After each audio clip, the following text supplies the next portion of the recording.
살아계신 하나님 아버지 감사합니다. 매주 토요일마다 하나님의 말씀을 배운다는 것이 참 기쁘고 즐거운 시간이지만 하나님 우리 육체 또한 많이 피곤하고 지친 가운데 있습니다. 성령님 이 시간에 임재하여 주셔서 우리의 눈이 밝아지게 하시고 우리의 귀를 열어주시고 우리의 마음의 문을 열어주시고 우리의 육체가 피곤치 않고 하나님 강건한 가운데 하나님의 말씀을 밝히 깨닫고 은혜 받는 시간 되게 하여 주옵소서. 예수님의 이름으로 기도하옵나이다. 아멘. 우리 성경 한 구절 보도록 하겠습니다. 여기 내용 중에 잘 아시는 내용의 말씀 창세기 4장 9절의 말씀입니다. 여기 있는 것처럼 아벨이 어디 있느냐 내 아우 아벨이 어디 있느냐 그가 이르되 내가 알지 못하나이다. 내가 내 아우를 지키는 자이니까. 우리가 잘 알고 있는 이 가인과 아벨에 대한 이야기를 오늘도 좀 하도록 하겠습니다. 우리가 계속해서 가인과 아벨에 대해서 성경이 하나님께서 말씀하시는 내용 중에 하나가 뭐냐면 가인은 하나님께 드린 제사와 제물을 하나님이 받지 아니하셨기 때문에 그게 분노가 났어요. 그리고 아벨의 제사를 받은 그 동생이 미웠을 겁니다. 그래서 그 동생을 쳐 죽였던 내용이 이제 앞절의 내용이고 그런 아벨을 찾아와서 지금 하나님께서 아벨에게 이렇게 가인에게 질문을 합니다. 야 가인아 아벨이 지금 어디 있느냐? 내 아우 아벨 지금 어디에 있어? 이렇게 묻고 있거든요. 그러니까 가인의 대답은 뭐예요? 자기가 죽여놓고도 내가 알지 못합니다. 하나님 내가 아우를 지키는 자입니까? 이렇게 이제 하나님의 말씀에 답변을 하는 내용이고 그러한 가인에게 하나님이 이런 말씀을 하셨습니다. 내가 무엇을 하였느냐? 내 아우의 핏소리가 땅에서부터 내게 호소하느니라. 그 내용을 오늘 말씀을 드리려고 합니다. 오늘 제가 본문을 가져온 줄 알았더니 그 본문의 내용이 없네요. 죄송합니다. 지금 이 내용 중에 마지막으로 읽었던 내용 중에 내 아우의 핏소리가 땅에서부터 내게 호소한다. 그래서 이제 오늘 말씀을 드릴 거는 성경이 피의 의미가 아주 중요하거든요. 그러니까 피를 어떤 의미로 설명을 하고 있는지 말씀을 드릴 거고 또 핏소리라고 하니까 그 소리라는 내용이 뭔지 그리고 호소한다라는 내용이 뭔지를 하나하나 설명을 드리도록 하겠습니다.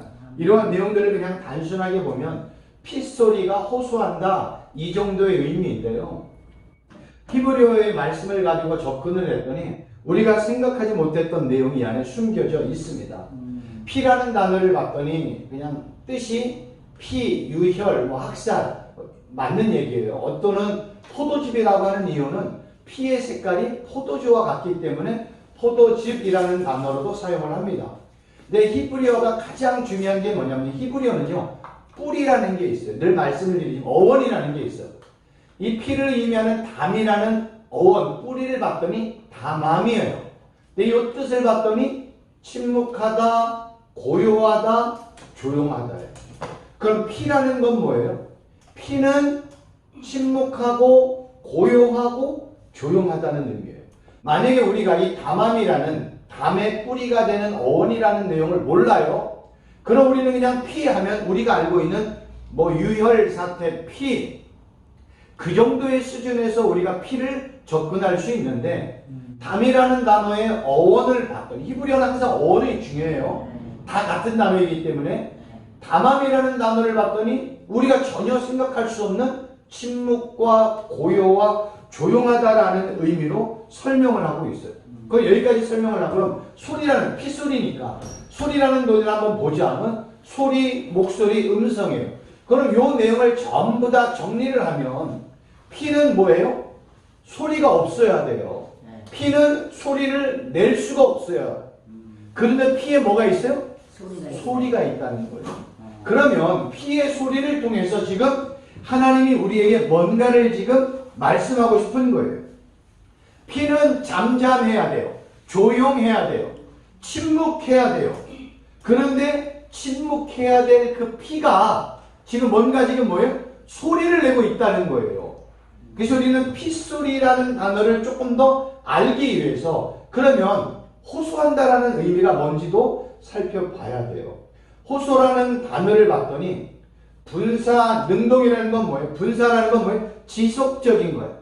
능동이라는 건 뭐예요? 내가 하는 거예요. 수동은 내가 이렇게 당하는 거예요. 능동은 내가 뭔가를 해나가는 거예요. 그러면 이 호소한다라는 단어를 보면 내가 뭔가를 하고 있는 거예요. 뭐 하고 있어요? 소리치다, 간절히 부르짖다, 부르다, 방성대곡하다, 도움을 청하다, 그 다음에 뭐예요? 법적인 보상을 요구하다, 하나님께 도움을 구하다.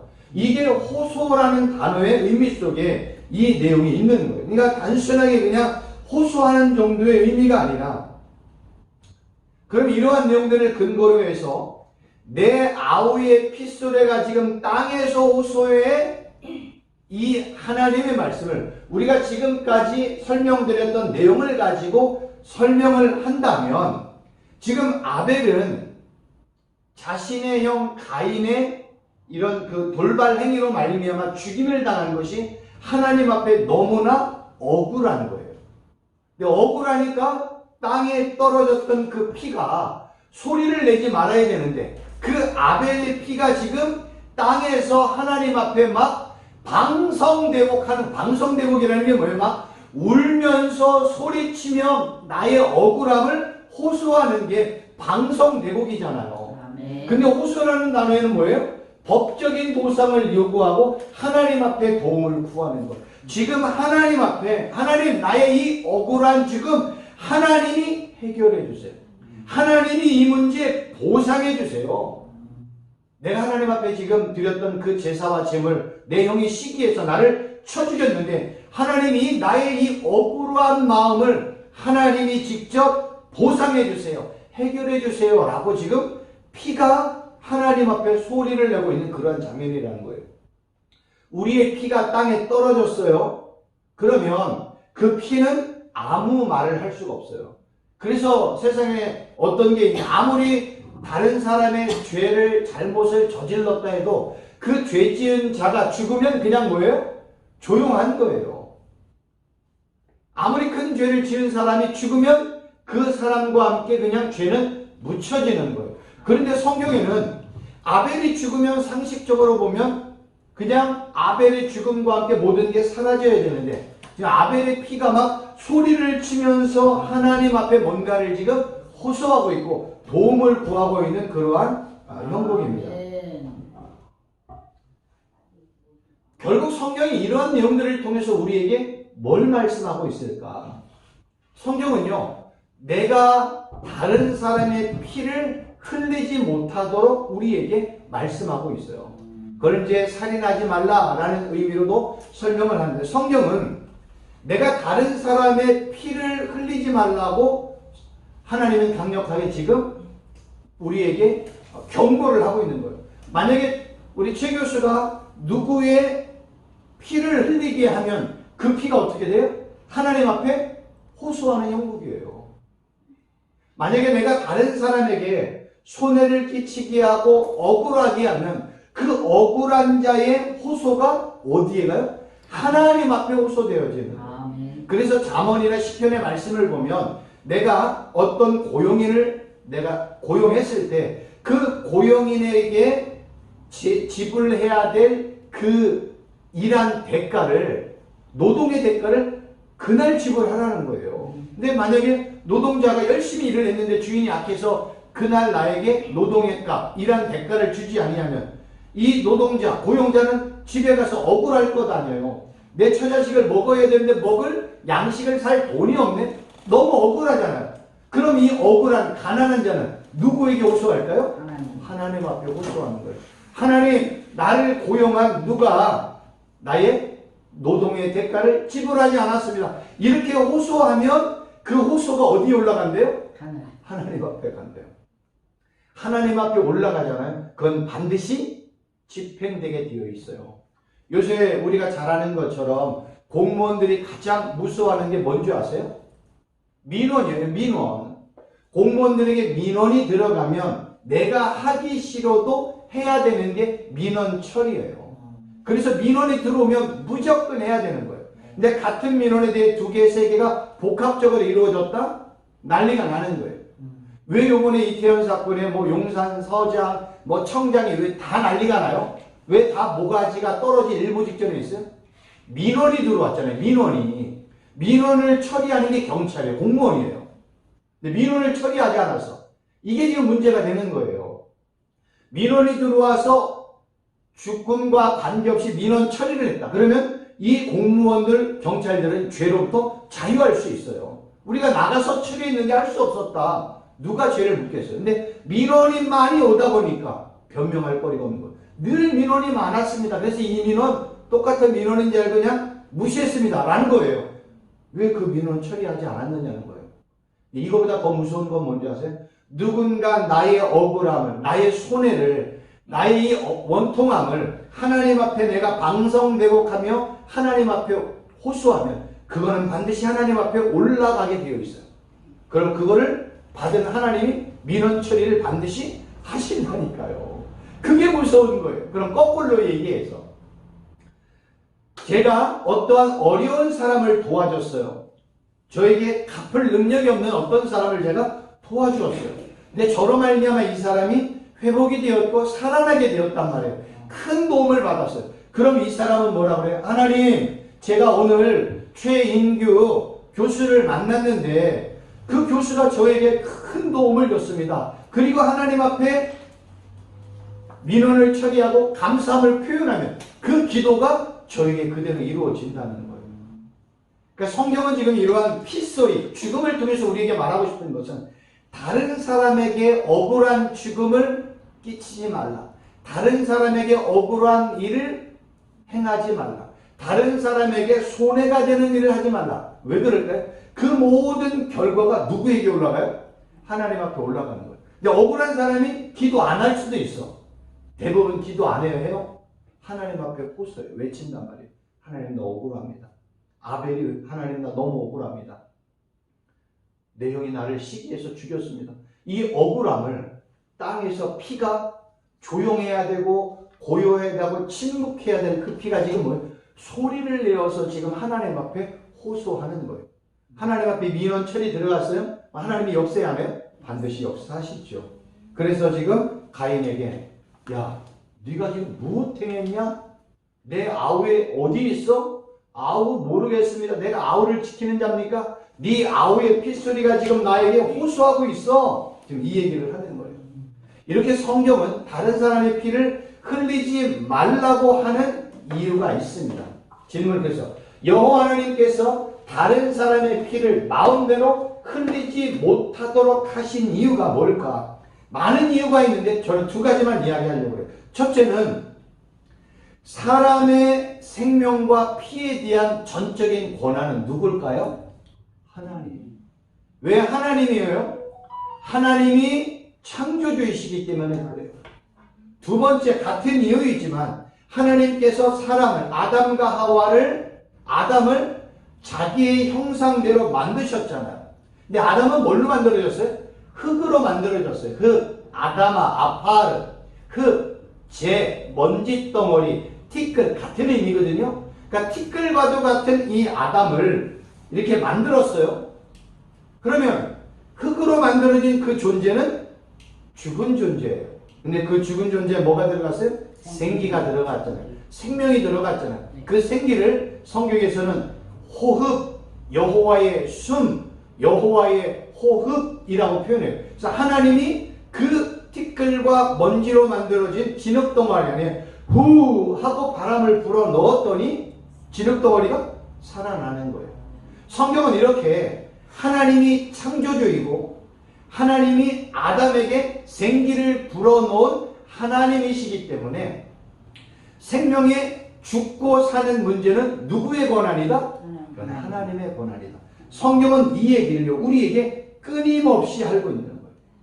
그럼 다른 사람의 생명은 누구 거예요? 하나님의 거. 나의 생명의 주인은 누구 거예요? 하나님의 거. 내게 아니라는 거예요. 나는 하나님이 주신 생명을 가지고 살아가는 거예요. 마찬가지로 지금 우리가 이 땅을 살아갈 때 예수님을 믿는 사람과 예수님을 믿지 않는 사람이 있잖아요.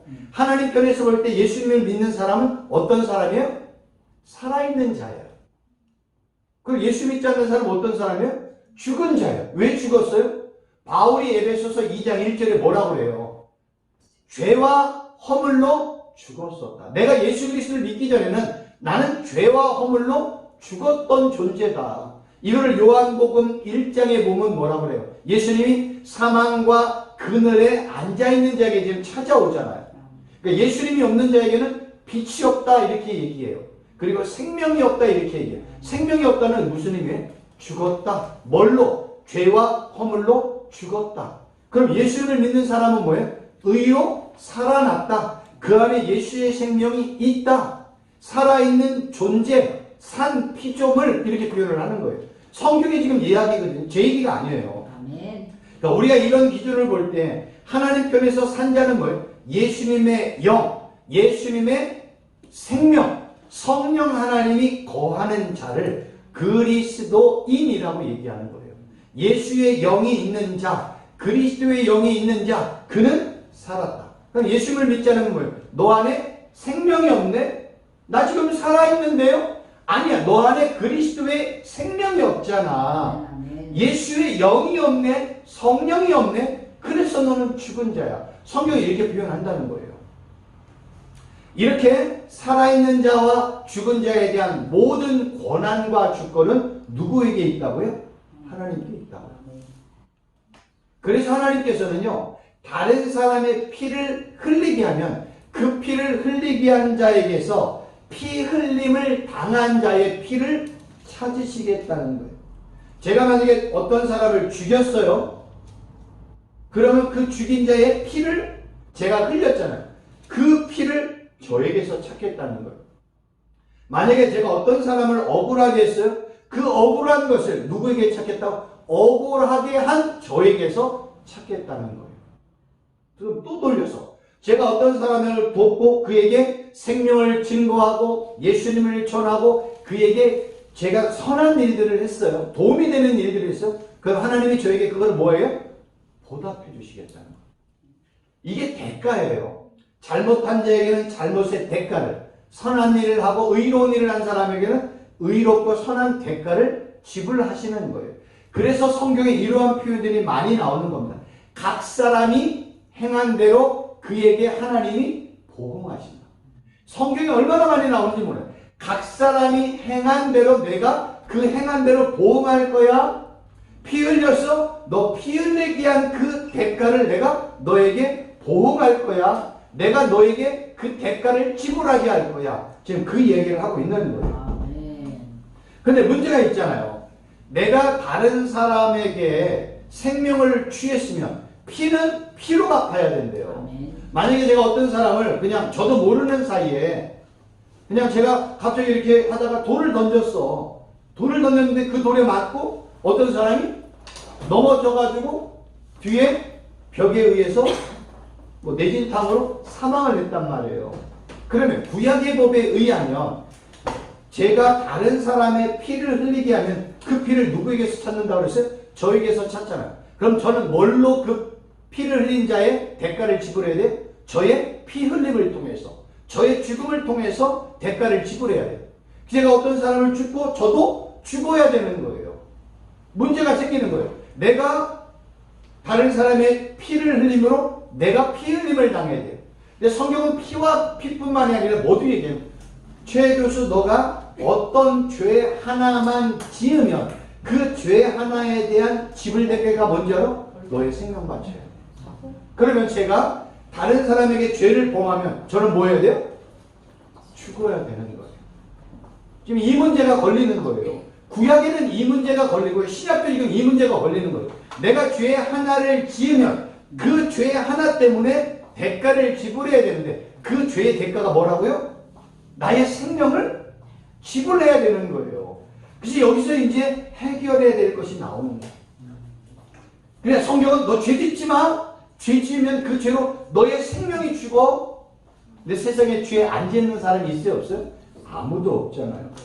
그래서 하나님은 내가 다른 사람에게 피를 흘리고 내가 다른 사람에게 죄를 범했을 때 그 죄의 대가로 나의 피가 흘려야 되는데 나의 피가 흐르면 내가 죽어야 되니까 안 되잖아요. 생명이 하나이기 때문에. 뭐 천년 만년 막 여우처럼 뭐 천개 만개의 생명이 있다면 계속해서 하나씩 주면 되는데 나는 생명이 하나예요. 그래서 성경에 뭐예요? 내가 흘려야 될 피를 누가 흘리는 거예요? 예수. 동물이 흘리는 거예요. 구약이. 아, 구약. 내가 흘러야 될 피를 동물이 흘려야 되는 그 얘기를 할 거예요. 그 동물의 피를 신약으로 넘어가면 뭐를 예표하고 설명할까요? 예수 그리스도의 십자가 사건, 예수님의 피 흘림을 설명하고 있는 거예요. 아멘. 이게 다 연관이 되어지는. 그래서 이제 레위기를 이제 설명을 좀 드릴게요. 레위기 17장 11절 읽어드릴게요. 육체의 생명은 피에 있습니다. 그러니까 우리의 생명은 뭐와 연관해요? 생명은 피래요.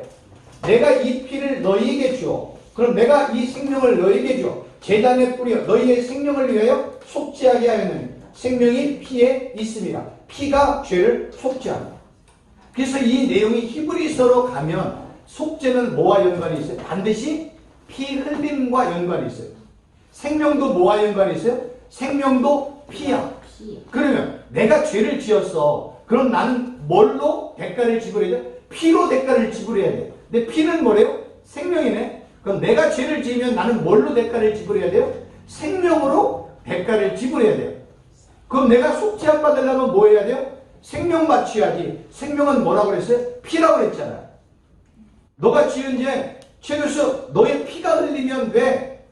근데 저의 피는 단 한 번이잖아요. 제가 피를 흘리는 순간 저는 죽임을 당하는 거예요. 그래서 성경은 이 피 흘림을 구약 성경에는 동물의 피를 통해서 구속하고 속죄함을 받는 길을 열어놓은 거예요. 그래서 중요해요. 피가 죄를 속한다. 속한다라는 의미를 한번 보자는 거예요. 그 뜻은 뭐냐면 덮다, 가리다, 속죄하다, 보상하다, 용서하다, 화해하다, 하나님을 진정시키고 속죄하다. 만약에 제가 구약시대에 살고 있어요. 죄를 범했어요.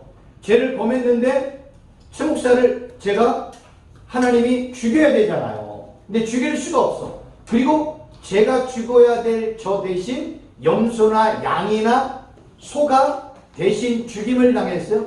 그 피를 보고 하나님이 뭐 하는 거예요?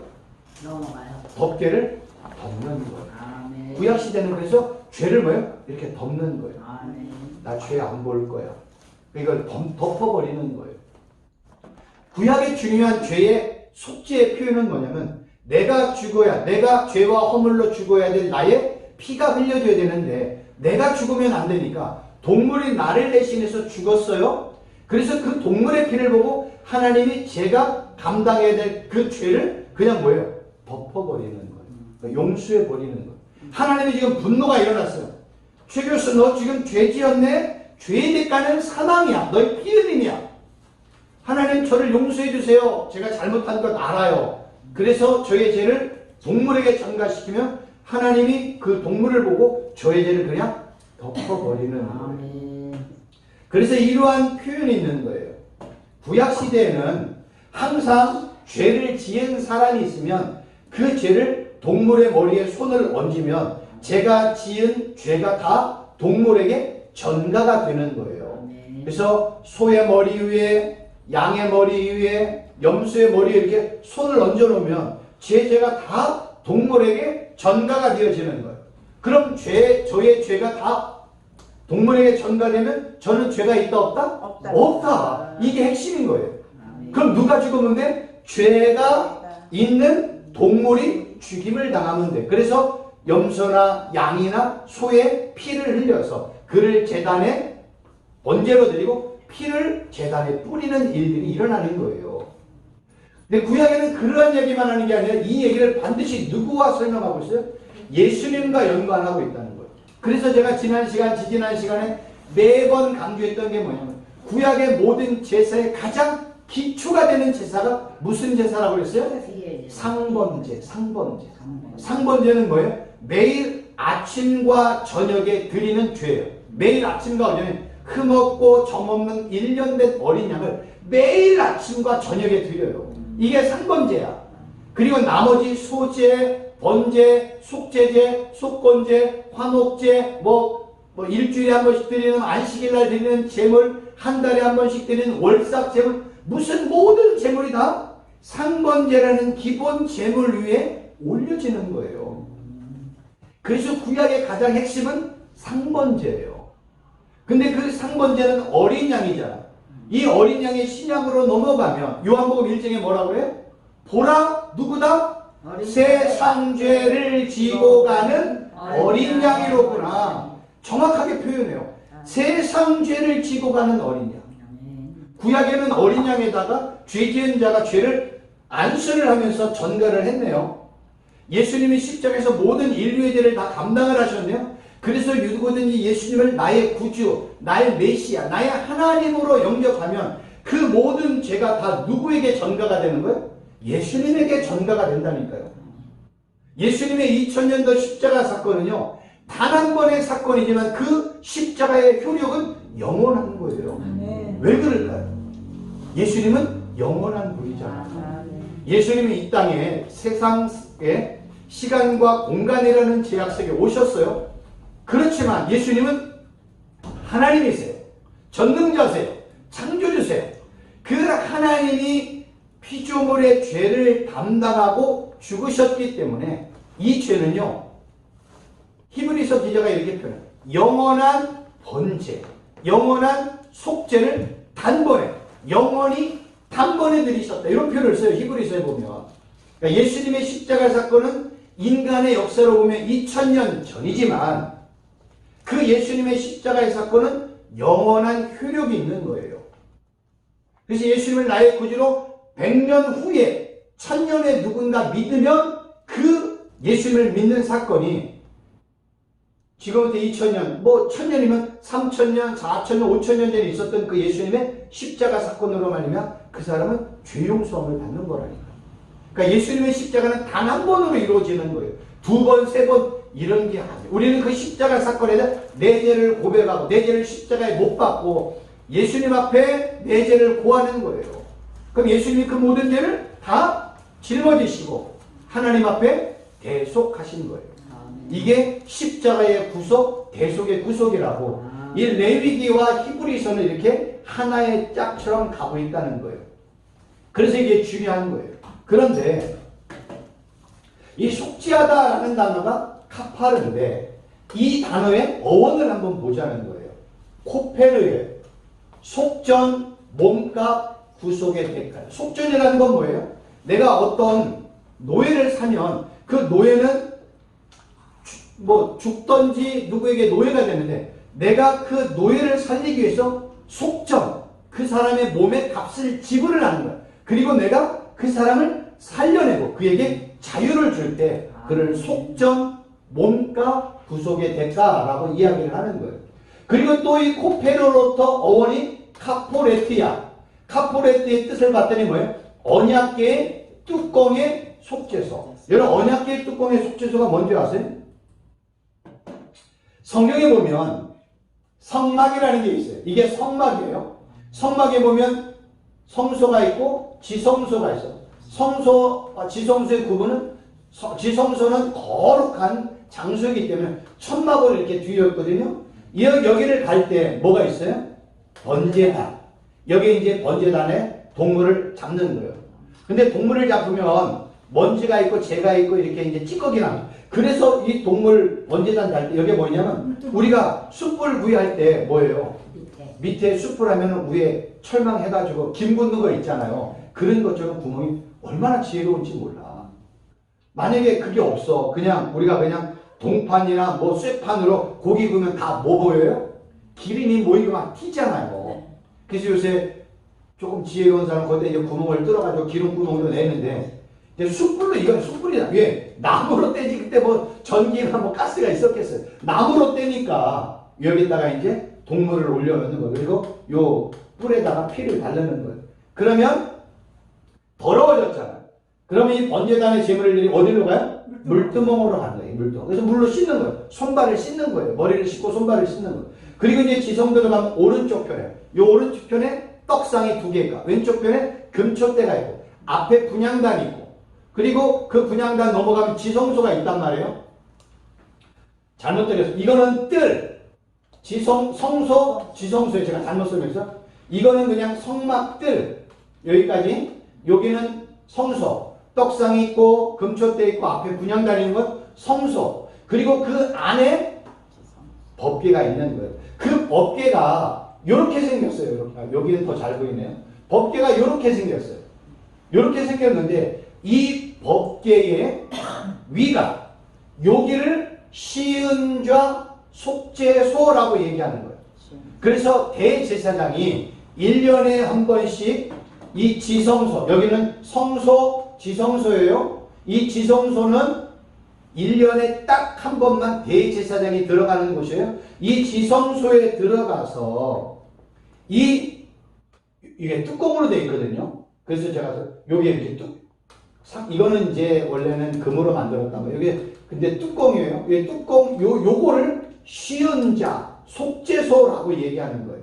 그럼 하나님은 이 법궤 어디 스랍 어디에서요? 요 중앙에서 말씀하시는 거예요. 하나님 어디서 말씀? 내가 양스랍 사이에서 말씀한다 할 때 그 여기에요. 근데 저는 그게 여기인지는 모르겠어. 근데 여기도 중앙이고 여기도 중앙이잖아요. 여러분 뭐예요? 뭐 이렇게 링 반지의 제왕이라는 거 혹시 영화 보셨어요? 네. 거기에 보면은 막 큰 높은 탑 위에 이렇게 시럽같이 생긴 두 개 이렇게 이런 모습으로 해놓고 그 중간에 뭐가 있어요? 불꽃이 있어요. 그런 영화를 하는 사람들이 다 어디에서 근거를 찾아요? 이런 성경적인 근거를 찾는다니까. 그러니까 그 시럽 사이 중앙에서 말씀하시는데 그 중앙이 여기가 중앙인지 여기가 중앙인지 몰라. 어떤 분은 여기라고 얘기하고 어떤 분은 여기라고 뭐 하여튼 중요한 거는 여기서 말씀을 하시는 거예요. 그런데 1년에 한 번씩 모든 죄를 사하기 위해서 요 속죄소, 요 시은자, 요 속죄소 위에 피가 뿌려지는 거예요. 뭐의 피가? 동물의 피가 뿌려지는 거예요.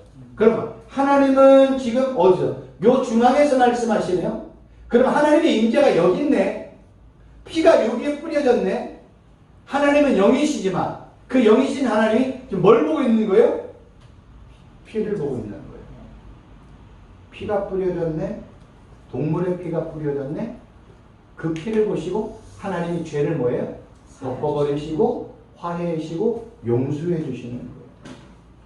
성경에는 지금 이러한 이야기가 얼마나 중요한지 몰라요. 그래서 이러한 내용이 구약시대에 많이 언급되는데 그래서 구약의 핵심은 뭐냐면 하나님의 임재가 상징하는 법궤가 중요한 거예요. 그래서 이 법궤까지 나아가는 사람들을 많은 신학자들이 뭘로 표현하냐면 번제단, 물두멍, 떡상, 그 다음에 법궤, 금촉대, 앞에 분향단, 요거 그리고 법궤란 거예요. 뭐처럼 보여요? 십자가라고 이야기를 하는 거예요. 신학자들이. 구약의 성막과 성전은 하나님 앞에 나아가는 길이구나. 그 길이 십자가의 길이구나. 이거를 성막에 있는 기명을 통해서 알려주고 있구나. 그래서 이 기명은요, 모든 게 다 누구와 연관이 있을까요? 예수님과 연관이 있겠죠. 나중에 시간이 되어지면 말씀을 드리도록 하겠습니다. 간단하게 얘기하면 예수님이 우리에게 제물이 되었잖아요. 그 제물 대신 예수님. 모든 죄를 씻기는 건 뭐예요? 물로 씻어 정결하게 해서 물로 씻으라는 거예요. 떡상은 뭐예요? 신약으로 넘어가면 예수님이 뭐라고? 내가 떡이잖아. 이렇게 얘기하잖아요. 금초대는 뭐예요? 금초대는 뭐? 촛대는 뭐예요? 빛을 발하잖아요. 이 빛은 무슨 내가 참빛이잖아. 분향단하는 건 성도의 기도야. 법궤는 뭐든지 하나님의 임재를 상징하는 말씀이 어디서 나와요? 법궤에서 나오는 거예요. 그래서 이런 모든 예수님과 아주 밀접하게 연관이 되어 있다. 성경은 이렇게 우리에게 설명하고 있는 것입니다. 그래서 이 성막, 그 다음에 이 성전이 누구를 예표한다고요? 예수님을 예표한다. 이렇게 얘기하고 어린 양은 누구를 예표해? 세상 죄를 지고 가는 어린 양이신 예수님을 예표. 그래서 어린 양의 피가 흐르는 거나 예수님의 십자가의 피가 흐르는 거를 동일하게 보는 거예요. 구약과 신약은 다른 게 아니에요. 다 똑같은 이야기를 하는 거예요. 단지 구약은 히브리서 기자가 뭘로 표현하냐면 그거는 예수님을 설명하는 그림자야, 모형이야, 예표야. 미리 그냥 예언해서 표현하는 거야. 모형이야. 그럼 예수님은 뭐야? 예수님은 실체잖아. 예수님은 모형이 아니라 원형이잖아. 예수님은 실체야. 예수님이 이 땅에 뭘로 오셨어요? 실체로 오셨단 말이에요. 구약에는 그러한 모든 것들을 그림자로, 모형으로, 예표로 설명을 했던 그 예수님이 이 땅에 진짜 독생자, 하나님의 보좌 우편에 앉았던 그 예수님이 육신이 되어 이 땅에 오셨단 말이에요.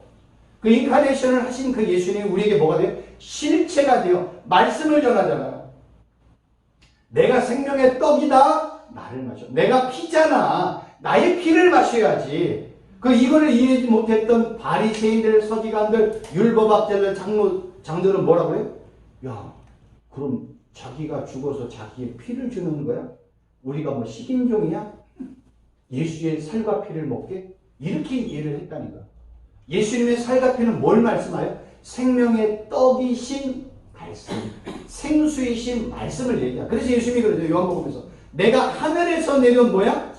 떡이다. 나 먹어야지. 아니, 인간은 어떻게 먹어? 이렇게 나가는 거예요. 예수님은 예수님의 입에서 나오는 말씀을 먹으라고 이야기하는 건데. 그래서 예수님이 친히 내가 떡이잖아. 내가 하늘에서 내려온 떡이잖아. 내가 생명의 떡이잖아. 예수님이 그 얘기하는 거예요. 그래서 구약시대에 그 생명의 떡을 말씀하시면서 예수님이 광야 40년 동안, 약 38년 동안 뭐 먹었어요? 하늘에서 내려온 뭐 먹었어요? 만나. 그 만나를 예를 들잖아요. 야, 그 만나가 뭔 줄 알아? 하늘에서 내려온 떡이잖아. 그 만나 누가 줬어? 하나님이 줬잖아. 그들은 그거를 다 육신의 떡으로 먹고 광야에서 다 죽었다. 너희들 나를 먹어야 살아. 이 땅에 육신의 떡을 먹으면 죽어. 하늘에서 내려온 떡으로 먹어야지. 구약 광야 40년을 사는 그 광야 한 200만이 되어지는 그 백성들은 매일 내려오는 만나를 육신의 떡으로 먹을 게 아니라 이것이 하나님이 나를 살리는 생명의 떡이구나 라고 먹었다면 그들은 다 사는 거예요.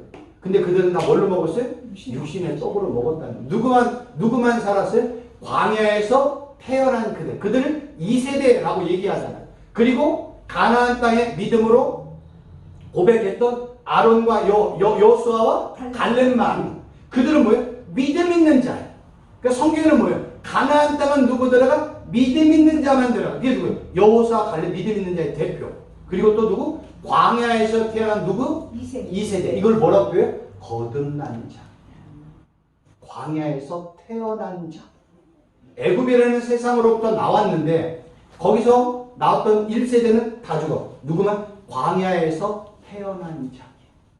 그러니까 성경은 이런 의미를 가지고 구약과 신약을 연관하여 설명하고 있는 거예요. 이런 내용들을 얼마나 잘 깊이 않으면 성경 전체가 이거 다 십자가 얘기네. 이거 다 예수님 이야기네. 이렇게 얘기하는 거예요. 그래서 제가 초창기에 얘기한 게요. 구약의 창출레미신, 창세기, 레위기, 신명기, 민수기, 창출레미신, 신명기, 민수기 이 5개. 구약의 모든 시편, 그리고 이사야, 예레미야, 에스겔, 다니엘, 호세아, 소선지서 전체, 이런 선지서는 다 누구에 관한 이야기라고? 예수님이?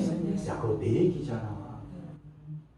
나를 이야기하자. 예수님이 친히 얘기했다니까. 누가 보면 요한복음에 그거 성경에 다 누구 얘기하는 거야? 내 얘기하고 있잖아. 그럼 우리 목사님들이, 전사님들이 성경을 통해서 뭘 찾아야 돼요? 예수님을 찾아야 되는 거예요. 이거를 신약교에서는 구속사적인 관점으로 바라봐야 된다. 그래서 구속사, 죄를 대속하는 구속의 관점으로 성경을 푸는 사람이고, 어떤 사람은 성경을 하나님의 나라로 푸는 사람이 있어요. 왜요? 에덴 동산도 하나님이 통치하는 나라잖아. 그 다음에 에덴 동산에 나온 이 이스라엘 백성들은 뭐예요? 하나님이 통치하는 나라잖아요. 그리고 지금 이 세상도 하나님이 통치하는 나라잖아요. 그리고 교회도 하나님의 통치가 이루어지죠. 만일 새하늘과 새 땅도 뭘로 이루어져? 통치로 이루어지는 거예요. 그래서 하나님의 나라로 푸는 사람이고, 어떤 사람은 뭐예요? 아들로 푸는 사람이 있어. 아들.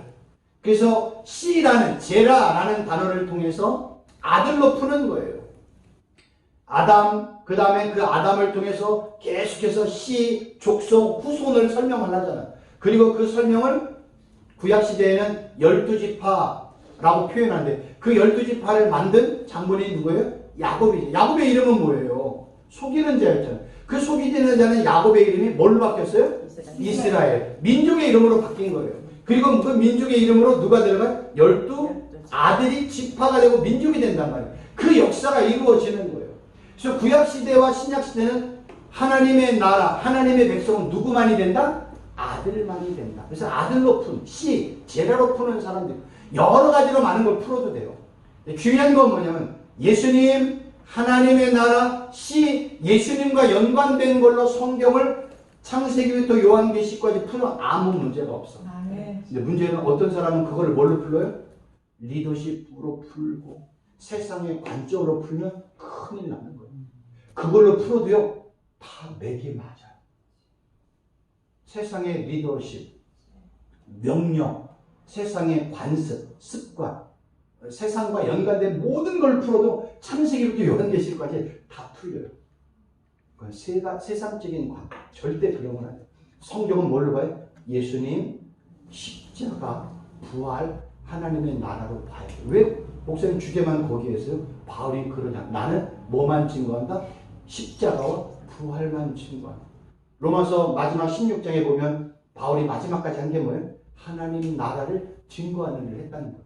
그럼 우리는 뭐 예수님의 종이니까 예수님, 예수님의 십자가, 예수님의 부활, 그리고 예수님이 만왕의 왕이시고 만주의 주가 되셔서 마지막 통치하실 그 새하늘과 새 땅 풀어가는 거예요. 그래서 그 주제가 중요한 거예요. 이 주제가요, 되게 지루할 것 같고 재미없을 것 같죠. 아니요. 이 얘기만 해도 된다니까요. 이 얘기에 생명이 있고 이 얘기에 권세가 있고 능력이 나타난다니까. 예수님의 이야기를 하고 십자가, 부활, 하나님의 나라를 이야기하면 그곳에 역사가 나타난다니까요. 근데 제가 초창기 때, 지금부터 한 20년, 30년 전에는, 젊은 시절에는 야, 어떻게 성경 얘기만 해? 세상 돌아가는 얘기를 해야 되지. 이태원 얘기를 하고 앞서 나간 뭐 256명의 이야기를 하고 경찰들 좀 비판하고 세상을 비판하고 세상 돌아가는 이야기, 돈 버는 이야기, 뭐 부동산 이거 이야기해야 되는 거 아니야? 그래서 저도 젊은 혈기 그게 좋은 설교인 줄 알았어요. 아니라니까요. 부동산에 생명이 있어요? 없어요. 리더십에 생명이 있어요? 없다니까요. 사람의 마음을 기분 좋게는 할 수 있어. 야, 그거 참 맞는 것 같다. 부자 되는 이야기. 그래서 제가 부자 되고 싶은 마음이 있어가지고 부자와 연관된 리더십에 대한 책을 단권으로 영어 원서까지 280여 권을 읽었다니까요. 단권으로 여기 280권이 얼마나 많은지 아세요? 한 책장에, 요만한 책장에 몇 권 들어가요? 30권이면 다 꽉 차요. 30권. 30권. 이게 뭐예요? 10개를 제가 다 읽었다니까요. 읽고 난 이후에 뭔지 아세요? 부자는 내가 만드는 게 아니구나. 부자는 하나님이 만드시는구나. 예, 리더는 내가 리더십 책을 근 뭐 280여 권을 읽었다고 해서 리더십이 세워지는 게 아니라 하나님이 목사님들과 최 교수에게 리더십 권세를 주면 그때 리더십이 세워지는구나. 그래서 제가 요새 그걸 하고 있는데 통독하는 내용 중에 하나가 사무엘상을 읽고 있어요.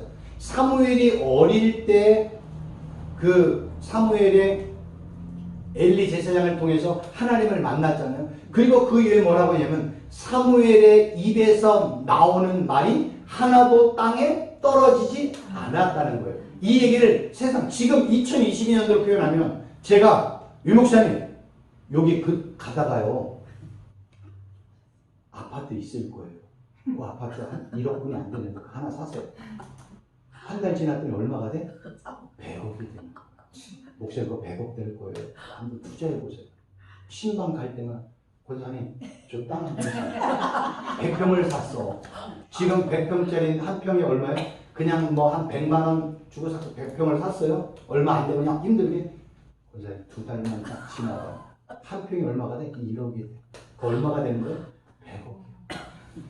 이건 제가 세상적으로 얘기하는 거예요. 농담 삼아.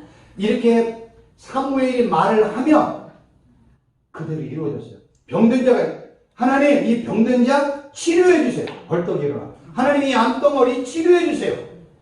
제가 리더십을 배우지 않아도 하나님이 제가 말하는 말에 권세를 주고 능력을 주고 제가 말하는 것이 하나도 땅에 떨어지지 않도록 역사하신다면 저는요 리더십의 리자도 몰라도 돼. 사람들이 어디에 모여요? 다 제 말이 어떻게 되겠어요? 수긍하고 복종하게 되는 거예요. 권세, 리더십, 진짜 부자는 누가 만들어줘요? 하나님이 만들어주더라고요. 근데 저는 그거를 인간적인 방법을 통해서 내가 한번 부자가 되어야지. 목사가 부자가 되는 방법이 뭐가 있을까? 여러분, 목사가 부자가 되는 방법이 뭐가 있을까? 합법적으로. 부동산 살면 다른 사람을 사기치고 뭐 그러는 거잖아요. 목사가 합법적으로 부자가 되는 방법이 있어요, 없어요? 없어요. 근데 제가 제 스스로 깨달은 게 뭔지 아세요? 책을 써야 되겠구나.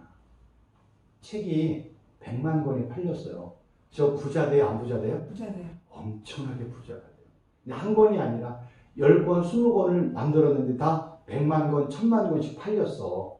제가 지금 그 출판했던 기도일 천문제, 기도돌판 지금 이제 몇백 권 안 팔렸거든요. 그게 1000만 권이 팔렸어. 그럼 우리 목사님들 저 보기 힘들어요. 왜냐하면 막 전 세계에서 저를 막 불러드릴 거 아니에요. 한 번 강의할 때마다 얼마? 1000만 원, 500만 원씩 막 줄 거 아니에요. 예수님 상수합니다. 이런 천상의 비밀을 어떻게 깨달았나 해가지고 그 얘기해 주세요. 막 전 세계에서 불러드리면 저 보기 힘들다는 거예요. 그런데 권한은 다 누가 주는 거예요? 책을 쓰게 하고 그 책을 읽게 하고 사게 하는 건 누가 하는 거예요? 하나님이 하시는 거예요. 내가 하는 게 아무것도 없어요. 이거를 얼마나 철저하게 깨닫느냐에 따라서 그 목회의 방향과 길이 완전히 달라지는 거 알고 계세요? 이것만 제대로 깨달았으면 죽으나 사나 나는 누구예요? 예수님. 나는 성령 하나님, 여호와 하나님 외에 없습니다. 나는 실패해도 예수님. 나는 부자가 돼도 예수님. 나는 목회를 몇 명 못해도 나는 죽으나 사나 예수님. 내 목회가 하나님의 은혜로 10,000명, 10만 명이 돼도 나는 죽으나 사나 예수님. 이게 우리의 고백 속에서는 떨어지면 안 돼요. 사무엘에서 그러잖아요. 하나님은 살리기도 하고 죽이기도 한다잖아요. 왜? 생명은 하나님의 거니까. 하나님은 부유하게도 하고 가난하게도 한다. 그럼 부자와 가난하게 대한 모든 권한은 누구예요? 하나님이네. 하나님은 높게도 하고 진찬에 빠지게 한대. 이 모든 권세를 주시는 분은 누구예요? 하나님이네. 그럼 내가 할 게는 하나도 없네. 그럼 나는 누구만 붙잡아야 돼요? 죽으나 사나? 앉으나 서나? 걷거나 쉬나? 자거나? 일할 때 누구를 붙잡아야 돼요? 주님 생각. 예수님. 앉으나 서나 예수님 생각. 그래서 제가 그거를 깨닫고 매일 입술에 고백하는 게 뭐 예수님, 성령 하나님, 여호와 하나님 아버지, 삼일체 하나님을 고백하라고 제가 말씀을 드렸고 책을 사도록 권유를 드렸던 거예요. 그 다음에 이제 나온 게 뭔지 아세요? 요거 가지고는 우리나라에서는 조금 밋밋해. 조금 여기에 양념을 좀 강하게 칠 필요가 있어요. 그래서 예수님, 성령 하나님, 여호와 하나님 아버지 뭐예요? 상수합니다. 상수합니다. 상수합니다. 이게 우리 한국의 성향에 맞아. 우리는 상소라는 표현을 오랫동안 알고 있죠. 그래서 상수합니다. 상수합니다. 상수합니다. 아주 밋밋한 곰국에 마치 소금을 탁 뿌리면 맛이 확 살아나는 것처럼 하나님이 이러한 은혜를 저에게 주신 거예요. 그래서 이거를 해보시라고 말씀을 드리고 오늘도 다시 한번 말씀을 드리는 거예요. 예수님, 성령 하나님, 여호와 하나님 아버지 그냥 상수합니다. 상수합니다. 상수합니다. 이렇게 하든지 아니면 그냥 예수님, 성령 하나님, 여호와 하나님 아버지 이렇게 부르시든지 괜찮아요. 왜냐하면 중세시대에 수도사들이 하도 핍박이 많고 예수 믿는 사람들을 어렵게 하니까 저 먼 곳에 동굴이나 토굴이나 어떤 산성이나 조그만 수도원을 만들어 살았어요. 그들이 거기서 오직 뭐만 불렀는지 아세요? 하나님의 아들 예수 그리스도. 이거를 아침 저녁으로 매일 고백했대요. 살아계신 하나님의 아들 예수 그리스도시요. 예수님만 찾는 거예요. 제가 그걸 어떤 책을 통해서 발견을 했거든요. 근데 저는 기도할 때마다 어떤 게 살아계신 하나님 앞에 왜? 하나님은 살아있잖아요. 그래서 살아계신이라는 단어를 제가 자주 고백을 하는 거예요. 그래서 거기다 살아계신 하나님의 아들 예수 그리스도. 제가 그걸 가지고 계속 기도해요. 새벽마다. 살아계신 하나님의 아들 예수 그리스도. 새벽마다 그것만 갖고 외쳤다니까요. 살아계신 하나님의 아들 예수 그리스도. 살아계신 하나님의 아들 예수 그리스도. 그거나 예수님 성령 안에 영화 똑같단 말이에요. 그러다가 제가 한국 사람이다 보니까 밋밋해. 소금을 쳐야 될 것 같다. 그래서 살아계신 하나님의 아들 예수 그리스도. 나의 아픈 이 무릎, 허리 치료해 주세요. 이렇게 이제 문구를 집어넣은 살아계신 하나님의 아들 예수 그리스도. 내 아들, 딸 문제 좀 해결해 주세요. 살아계신 하나님의 아들 예수 그리스도요. 내 아들이 이번에 대학원을 진학해야 되는데 붙여주세요. 열심히 공부해서 붙여주세요. 공부한 만큼 성적 내게 해주세요. 그 이상 내게 해주세요. 살아계신 하나님의 아들 예수 그리스도. 이렇게 제가 막 기도를 했단 말이에요. 그래서 그 기도문이 기도 돌판이 그대로 있어요. 근데 이제 요번에 하나님의 깨달으신 게 뭐냐면 바울이 로마를 가야 되는데 애매하게 감옥에 가져서 내가 가이사에게 상소합니다. 이런 표현이 있는 거예요. 상소 찾아봤더니 의탁, 소원 맡기는 거예요. 아, 그러면 예수님, 성령 하나님, 여호와 하나님 아버지, 내 아들, 딸 상소합니다. 상소합니다. 상소합니다. 내 아들, 딸 집어넣으면, 교회 집어넣고, 사역 집어넣고, 해야 될 일 집어넣으면 그게 되는 거예요. 근데 그런 내용 없어도 그냥 예수님, 성령 하나님, 여호와 하나님 아버지 상소합니다. 상소합니다. 상소합니다. 고백하면 하나님이 알아요, 몰라요? 우리의 모든 패부와 심정과 우리의 과거와 현재 미래를 완벽하게 하시는 분이 내가 상소합니다. 상소합니다. 고백만 해도 그 안에 뭐가 들어있는지 너무 많이 아는 거예요. 완벽하게. 그리고 우리 예수님은 성령 안에 상소합니다. 그렇게 고백만 해도 된다는 거예요. 근데 그 근거를 저는 찾은 게 중세 수도사지 하나님의 아들 예수 그리스도를 호칭 속에서 찾았다는 거예요. 중요한 건 뭐예요? 호칭이 중요하더라. 구약시대 하나님은 영이에요. 영이신 하나님을 볼 수 있다 없다? 없어. 그러니까 하나님을 만나고 하나님 앞에 예배하고 찬양하려면 뭐 해야 돼? 불러야 돼. 뭘 불러야 돼? 호칭. 그래서 하나님이 구약시대 많은 호칭을 알려주시는 거예요. 근데 우리는 지금 뭐예요? 아버지를 아버지라 못 불러. 홍길동 신앙이야. 아버지를 못 불러. 아버지 부르라니까. 어떻게? 예수님, 성령 하나님, 하나님 아버지 부르라니까요. 근데 우리는 악한 사단의 미혹과 계획에 넘어가서 삼일체 하나님의 이름을 부르는 걸 잊어버렸어. 하나님이 제게 은혜를 주셔서 야, 최 교수야, 최 목사야, 너 이제 삼일체 하나님의 이름을 부르는 일을 네가 해, 한번. 그래서 하나님이 기도 1천 번째 기도 돌판을 이렇게 출판하게 만들었잖아요. 그 책을 안 사도 뭐 하기만 하면 돼? 부르세요. 예수님, 성령 하나님, 여호와 하나님 아버지 상수합니다. 상수합니다. 이렇게 하든지 하나님의 아들, 살아계신 하나님의 아들 예수 그리스도시요, 내 진로를 책임져 주세요. 살아계신 하나님의 아들 예수 그리스도요, 내 노후를 책임져 주세요. 그렇게 기도하면서 하시라니까요. 그 기도 못해. 그럼 예수님 한마디만 불러도 돼. 그 안에 다 들어있어. 5만 가지의 기도 제목이 다 들어있어. 나도 몰라도 하나님은 아세요. 그럼 해결이 돼야 안 돼요? 네. 완벽하게 돼요. 날마다 그렇게 한번 살아보십시오.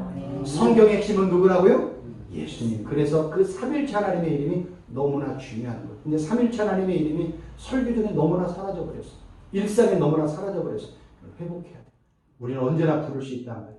그 축복과 사역 가운데 기름 부으심이 있기를 축원합니다. 기도하겠습니다. 하나님 아버지 감사합니다. 예수님의 피의 권세가 나의 죄와 허물을 맑게 씻겨주셨습니다. 그래서 그 피의 구속으로 말미암아 죄사함 받고 하나님의 자녀가 되어서 이제는 마음껏 예수님, 성령 하나님, 영 하나님 아버지의 이름을 부를 수 있는 특권이 주어졌는데 하나님, 어떤 이유로 말미암아 내가 삼일체 하나님의 이름을 부르지 못하는 일들이 너무나 많아졌습니다. 이제는 삼일체 하나님의 이름을 매일매일 부르게 하시고 예수님의 십자가의 공로를 의지하게 하시고 사역의 현장에서 하나님의 권세와 능력이 나타나 내가 손을 내는 것마다 말하는 것마다 30배, 60배, 100배 열매와 결과들이